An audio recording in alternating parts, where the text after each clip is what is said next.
Hey folks, happy Thursday. We continue our Pastor's Devotional Bible Study series inspired by St. Teresa of Avila. Here's three of these books, the collected works, and these are the ones that I am working my way through.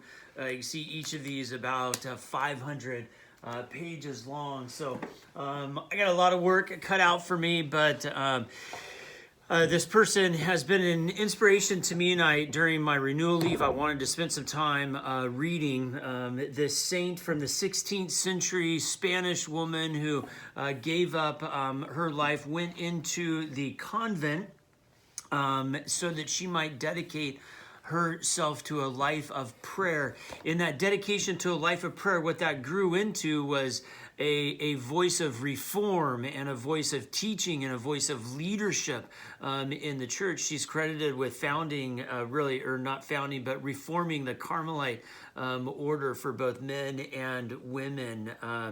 And all of her, what I am particularly interested in is that for all of her influence, what that meant is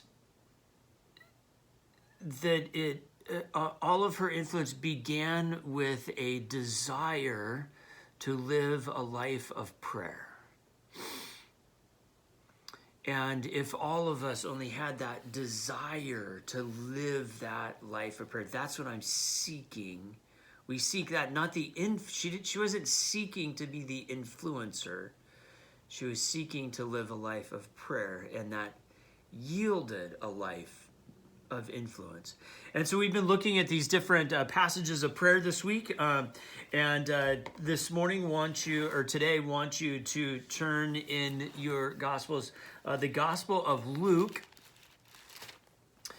chapter 5. Gospel of Luke, chapter 5, verse 15, and we're just reading a couple verses here. Luke 5:15. But now, more than ever, the word about Jesus spread abroad. Many crowds would gather to hear him and to be cured of their diseases. But he would withdraw to deserted places and pray. He would withdraw to deserted places and pray. So I'm thinking about those places where we pray. I don't know if you have a place. There's a place in my house that you wouldn't know it if you just walked in, but there's a way that I sit in a space there that's the place where I'll go to pray. Now, of course, we can pray anytime, anywhere, and I don't only pray in that place, but it's sort of this place that's set apart. So it's when I'm there in that way, and I just know that my soul is centered. When I'm on campus, I'm filming on campus today. I don't often do that prayer in my office. My office is sort of a place of work and meeting. I'll go to the prayer garden, or sometimes I'll go to the sanctuary, or sometimes I'll go to the chapel, and or right outside my window is the rose garden. That I'll pray in those places. That I get out of sort of the everyday, the common. I change my location physically, so then perhaps I can change my location spiritually. Now, in the Gospels, multiple times it says that Jesus went away to deserted places, or went away by himself, or he went and prayed.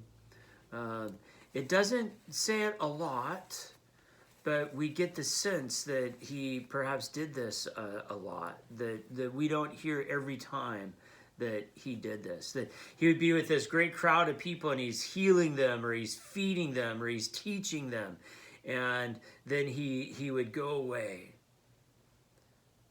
And oftentimes the crowd would find him, and so then the next day he would find himself again teaching and feeding and healing, and then he would go away and retreat. that he would have this rhythm.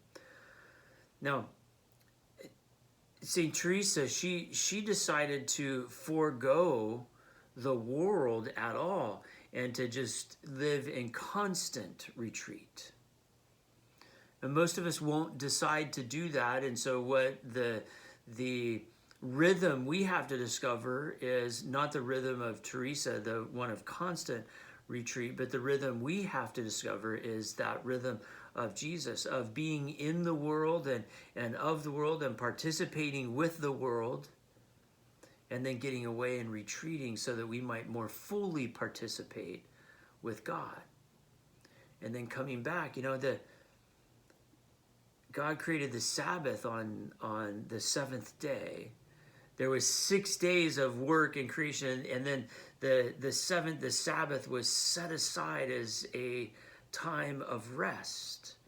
And when we say rest, I mean, yeah, there's physical rest, like taking a nap, but think more of just resting in the presence of God, being refueled in the presence of God.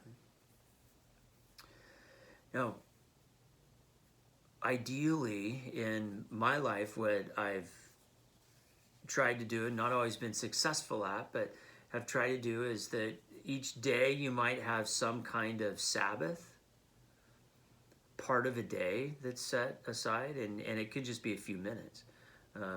That each week you might have a Sabbath,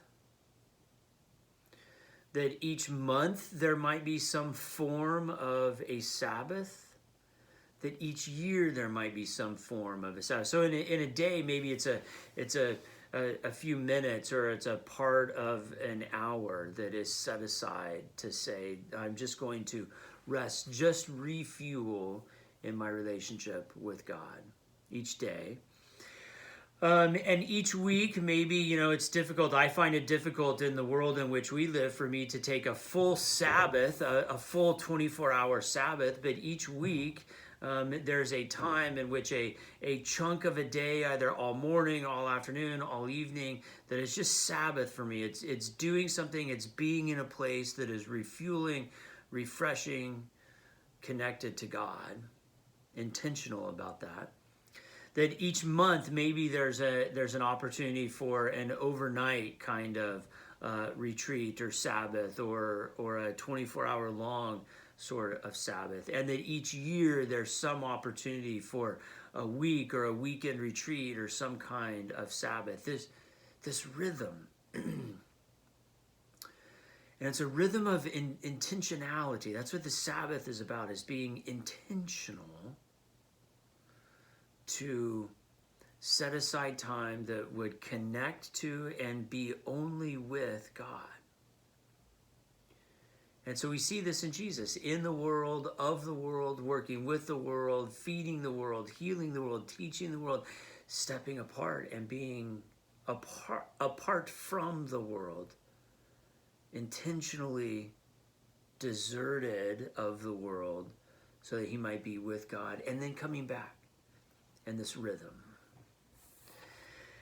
I'm not great at the rhythm. What I do discover, though, is that when I'm able to keep an honest and steady rhythm, my life is much more balanced.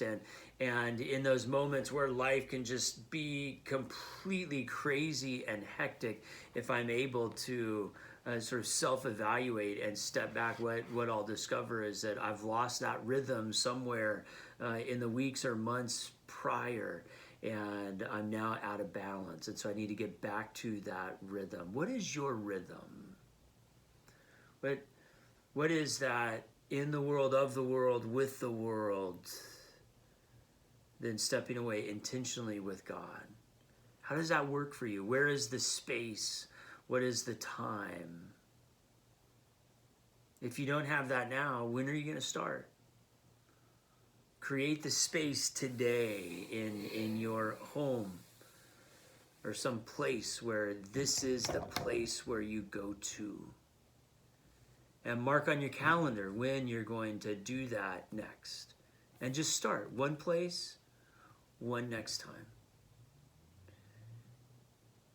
And begin to live that Sabbath rhythm that Jesus was quite good at.